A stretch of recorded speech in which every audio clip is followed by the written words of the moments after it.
जब बाज़ार में ढेर सारे टमाटर सस्ते मिल रहे हैं तो क्यों न टमाटर से ऐसी सब्ज़ी बनाई जाए कि घर वाले खा के बोलें क्या सब्ज़ी है, किस रेस्टोरेंट से मंगाई और बनाने में आसान भी हो। इसके लिए आपको चाहिए होंगे टमाटर।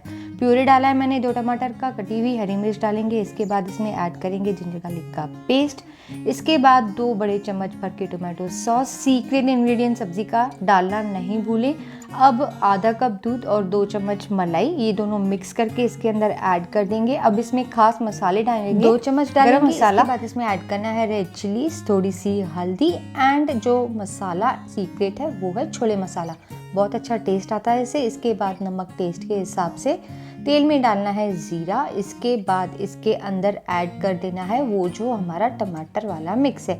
अब इसे तेज़ आंच पर बीच बीच में आंच कम करके तब तक भूनना है जब तक टमाटर बहुत अच्छे से भुन जाए। इस तरीके से भुनने के बाद आपकी आसान वाली सब्ज़ी तैयार है। सर्व करें गर्मा गर्म रोटी या राइस के साथ। ऐसी आसान रेसिपीज़ के लिए मुझे फॉलो करना नहीं भूलें।